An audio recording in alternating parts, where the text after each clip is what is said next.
Fala pessoal, beleza?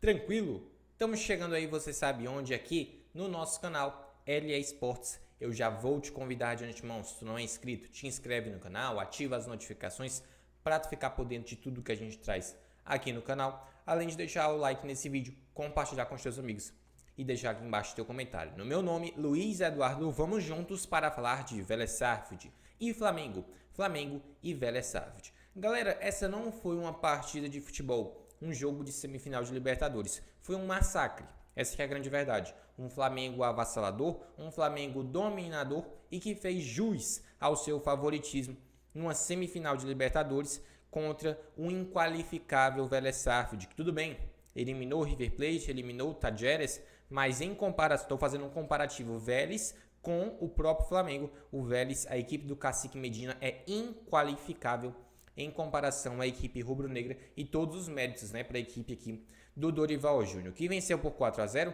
gols de Pedro, 3 gols dele, hat-trick, levou a bola para casa, e o gol também do Everton Ribeiro. 4-0 foi pouco, tá? Poderia ter sido mais. Assim como o Vélez também poderia ter feito seu golzinho, isso é bem verdade, tá? Galera, e a gente não pode, dar um aqui de querer, talvez passar pano, coisa e tal, isso porque o Flamengo tá na final. Essa é a grande verdade. O Vélez Sarsfield não tem a mínima chance na partida de volta.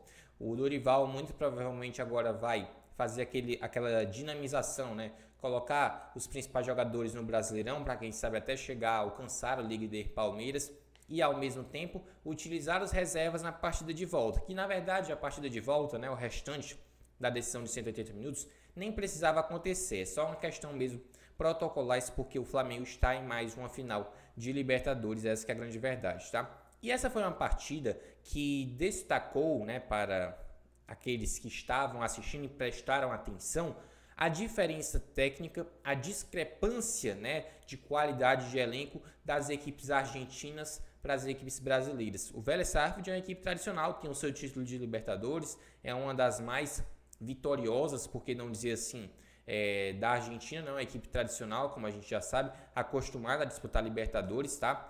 E simplesmente o Flamengo não tomou conhecimento, e esse reflexo, de que as equipes brasileiras estão cada vez mais com investimento maior em comparação às demais da América do Sul, justifica a hegemonia que as equipes do nosso país, no caso o Brasil, estão tendo em comparação às demais, do Equador, da Argentina, do Chile e do Uruguai, principalmente nas competições internacionais. Obviamente não tem como comparar numa Copa do Brasil ou num Brasileirão, onde só equipes brasileiras disputam. Mas uma Libertadores no Sul-Americana, o domínio brasileiro é uma coisa impressionante, cada vez mais escancarado, tá? Vamos falar um pouco da disposição, das duas equipes. Vamos começar com a equipe do Flamengo, até porque o Dorival foi com aquilo que tem de melhor. Santos no gol, Rodinei na lateral direita, Davi Luiz e Léo Pereira miolo da zaga, que por sinal os dois estão suspensos para a partida de volta. Pablo e Fabrício Bruno, devem ser os substitutos. Lembrando que a tendência, tendo em vista a partida já na próxima semana, na próxima quarta-feira, de que o Flamengo utilize os titulares na partida já do final de semana contra o Ceará, já a gente vai trazer detalhes, mas retomando, retomando aqui o nosso pensamento, falando da escalação do Flamengo. Davi Luiz e Léo Pereira, os dois zagueiros, Felipe Luiz na lateral esquerda. Thiago Maia e João Gomes, dois volantes. Os dois e meias eram Everton Ribeiro e também o Arrascaeta, lá na frente, Pedro e Gabigol. Aquele esquema básico, como a gente sabe, dois caras de muito pensamento de jogo, como o caso do Arrascaeta e do Everton Ribeiro. Dois caras de muita sustentação e também de qualidade para a saída de jogo, como são também o João Gomes e, no caso, o Thiago Maia. E a qualidade pelos lados, com o Rodinei pela direita, com o Felipe Luiz pela esquerda, e lá na frente, a efetividade, no caso, a qualidade de Pedro e Gabigol. O Vélez Sarsfield foi a campo num 4-2-3-1, com o Lucas Prato, um velho conhecido do futebol brasileiro, como a principal referência no setor ofensivo. Não tiveram a presença, por exemplo, do experientíssimo Godin, que jogou no Atlético Mineiro mais recentemente, está na equipe do Vélez Sarsfield, jogou também na equipe do Atlético de Madrid. E no caso, galera, a comparação, mais uma vez eu gostaria de destacar isso para vocês, do elenco do Flamengo em comparação ao do Vélez, não tem como comparar. O do Flamengo é muito melhor, até o reserva do Flamengo é muito melhor que essa da equipe do Vélez, que tem bons valores, é verdade, mas não tem como comparar de maneira nenhuma, tá? E eu vou dizer o seguinte para vocês, talvez algumas pessoas tenham percebido isso porque ficou bem nítido no final do jogo aquela paçoca, aquele amontoado tático do Vélez Sarsfield. Lembrou muito os tempos de Internacional. Parece que aqueles resquícios, né, do péssimo trabalho que ele deixou no Beira-Rio estiveram, né, à tona nessa partida que foi simplesmente um vexame para a sua equipe, do Cacique Medina, e no caso, né, um dia de glória, sem dúvidas, para o Flamengo, que deixa ali 99,99999% de possibilidade de chegar a mais uma grande decisão, o que seria a terceira nos últimos 4 anos. Esse é um trabalho que é um processo, né, galera? Isso nunca vai acontecer da noite para o dia. Pode até acontecer, mas a probabilidade de dar certo é bem improvável. Além de que é como dar um tiro no escuro, ou seja, as incertezas permeiam o processo. E a gente já está dizendo, é um processo rápido, repentino. Passou, acabou, vai ter que fazer tudo de novo. No Flamengo, não. É um processo que vem sendo desenvolvido ao longo dos anos. Parabéns à gestão do presidente Rodolfo Landim, também ali numa junção com o Marcos Braz. Isso porque a temporada do Flamengo caminhava para mais um completo fracasso, né? Não que a temporada passada tenha sido um fracasso por completo. Tudo bem, não conquistou Libertadores, nem Brasileirão, mas chegou a uma final, né? Isso já é uma coisa impactante, sem dúvidas. Não tem um futebol vistoso que tem agora, que tinha em 2019, é bem verdade. Mas em comparação ao que vinha se desenhando para essa temporada, não tem como comparar, até porque o trabalho do Paulo Souza foi muito ruim. O Flamengo estava, quando o Dorival assumiu, na segunda parte do Brasileirão, com esse mesmo elenco praticamente, só, né, bem aspas. Acrescentaram Cebolinha, Pulgar, o próprio Vidal, beleza, o Varela, mas a base da equipe titular estava com o Paulo Souza e ele não conseguia extrair o melhor dos jogadores. É só a gente ver o crescimento, por exemplo, de peças pontuais. Léo Pereira. Quem era Léo Pereira em anos anteriores? Um jogador totalmente descartável pela torcida do Flamengo. Um cara colocado para escanteio, não era nem visto como titular. O Rodinei, como cresceu esse cara, né? Inclusive, a própria diretoria rubro-negra pode estar pensando numa possível renovação do Rodinei, porque ele está numa fase absurda de impressionante. João Gomes já jogava com Paulo Souza, é verdade, mas ele cresceu também junto com a chegada do Dorival Júnior e principalmente, eu não canso de ressaltar esse grande mérito que desde o momento em que o Dorival Júnior assumiu o comando do Flamengo e a equipe passou a conquistar grandes resultados, essa parceria que ninguém, essa que é a grande verdade, ninguém tinha coragem, ou por incompetência, ou por simplesmente não saber construir um esquema tático para favorecer esses dois jogadores, que é utilizar Pedro e Gabigol juntos. Nenhum técnico do Flamengo que passou pelo Flamengo, Paulo Souza, Domenech Torren, Renato Gaúcho, ninguém fez isso, nem o próprio Jorge Jesus. Quem fez foi Dorival Júnior e está dando muito certo o Flamengo. Dentre as equipes que estão ainda na disputa da Libertadores, e seja do outro lado da chave, o Flamengo já está na final, isso a gente já disse aqui, todo mundo, né, deve pensar da mesma maneira. Do outro lado da chave, tendo Atlético Paranaense e Palmeiras, considerando fase, olha o contexto, fase, momento, hoje o Flamengo é favorito se passar Atlético Paranaense e Palmeiras, na minha percepção, tá? Mas vamos falar sobre o jogo. Até porque no primeiro tempo, chances criadas para ambos os lados, tá? Mesmo após o Flamengo ter feito seu primeiro gol. Isso porque o Vélez acabou mandando bola na trave, fazendo o Santos trabalhar um pouquinho.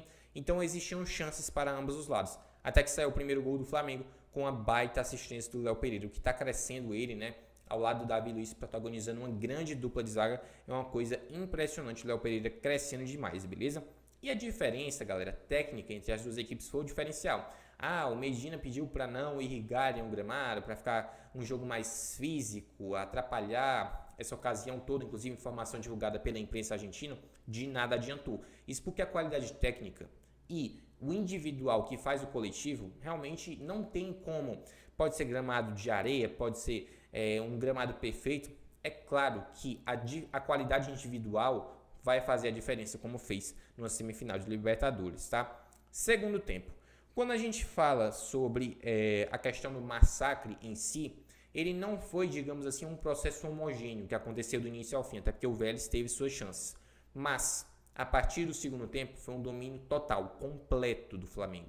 E esse resultado de 4-0 poderia ter sido muito mais, se o Gabigol não tivesse perdido inúmeras oportunidades. Inclusive um gol, né, pelo menos na minha visão, com direito ali a Inacreditável Futebol Clube. Não no nível David, isso é bem verdade, mas poderia se enquadrar aí, tá? Gabigol teve uma noite de garçom, isso é bem verdade. Ele vem cumprindo muito bem essa função como um atacante não fixo, como é o Pedro, mas um cara que se movimenta bastante. Ele está se adaptando muito bem a isso.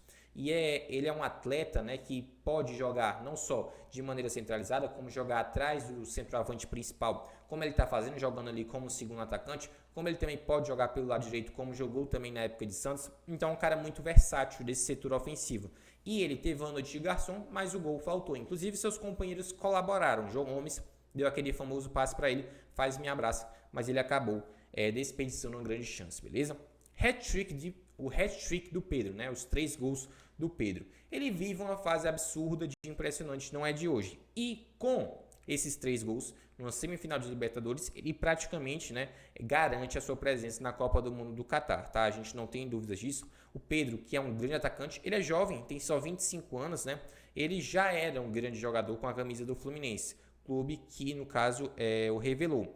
Mas a gente não tem dúvidas que o crescimento dele, mesmo como atleta, principalmente, ele surgiu no Fluminense. Mas como ele está jogando agora no Flamengo, realmente eu não via esse Pedro no Fluminense. Claro, ele era um grande jogador, mas eu não tenho dúvidas de que o conjunto que o cerca, Arrascaeta, Everton Ribeiro, Gabigol, os reservas, Vidal, Cebolinha, Lázaro, o próprio João Gomes também, o Thiago Maia, que compõe o setor de meio de campo, esse conjunto ele exerce muita influência no rendimento do atacante. Se o cara tem ao lado dele jogadores que são capazes de municiá-lo de maneira qualificada, é óbvio que ele vai arrebentar. Não à toa, ele é o artilheiro da Libertadores, com 14 gols. Né? E no caso, caminha a passos largos para garantir, no caso, esse prêmio individual. E vamos ser sérios, o Pedro merece uma vaga na Copa do Mundo, na minha percepção, tá? Não sei a de vocês. Inclusive, deixa aqui nos comentários se tu acha que o Pedro deve ir ou não para essa Copa do Mundo do Catar. A gente falou sobre esse processo, né, que acontece no Flamengo, em que a virada da chave, né, aquele ponto de partida, foi a chegada do Dorival Júnior. Não foi um processo que aconteceu da noite para o dia, mas é muito difícil, galera. E a gente tem que ser sério. O futebol não é só dentro das 4 linhas. A gente sabe disso. Envolve o dia a dia, contexto, convivência, né? Tudo isso entra em jogo. E o Dorival Júnior, um técnico brasileiro, em um momento em que o termo técnico brasileiro, podemos dizer que passa até por uma crise, isso porque a vinda de treinadores estrangeiros, Abel Ferreira, Jorge Jesus sendo sucesso, Vitor Pereira, né, por que não, no comando do Corinthians. Então, o Dorival Júnior ele chegou num contexto em que ele tinha que dar conta de um elenco muito qualificado. Ele se disse em dívida com o Flamengo, aceitou o desafio e vem tendo um desempenho absurdo de impressionante. Muito provavelmente na final da Libertadores, muito provavelmente na final da Copa do Brasil, brigando pelo título brasileiro. Esse é o trabalho de Dorival Júnior. Para quem critica os técnicos brasileiros que estão ultrapassados, a prova está aí. Um grande trabalho de um treinador brasileiro com um elenco em que quem são os reservas de Dorival Júnior?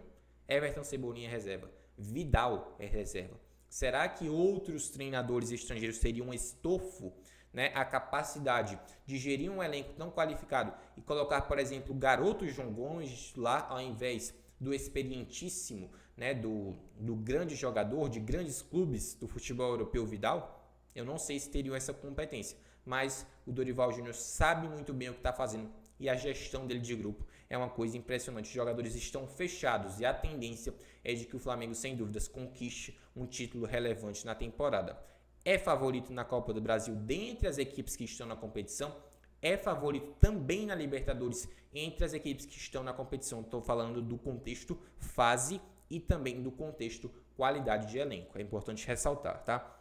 Próximo compromisso do Flamengo contra o Ceará, às 11 horas da manhã, partida válida pelo Brasileirão, no domingo em casa no Maracanã. Lembrando que para essa partida, o Dorival pode até começar a utilizar os jogadores titulares no Brasileirão, visando, quem sabe, até chegar aí no líder Palmeiras. Lembrando que a margem é possível de ser tirada, mas é ainda grande e ainda mais com a regularidade do Palmeiras. Então, essa reta final de Brasileirão promete muito, até porque o Flamengo está bem encaminhado nessa situação na Copa do Brasil, na Libertadores, e no caso, a tendência de que agora foque no Brasileirão.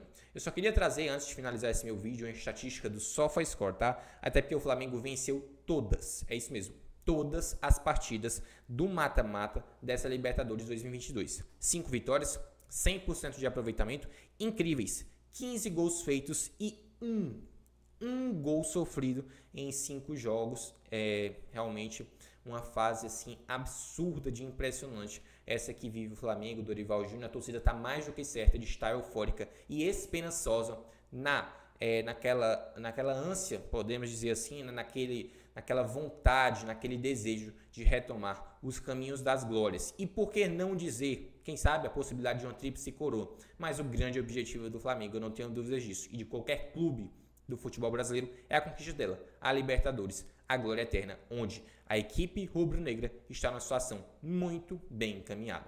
Se inscreva no canal, ativem o sininho das notificações, deixe o like nesse vídeo, compartilhe com os seus amigos e deixe aqui embaixo seu comentário. No meu nome, Luiz Eduardo, fica um grande abraço, um grande beijo para todos os fãs de esporte da LA Esportes. Até nosso próximo vídeo, galera. Valeu!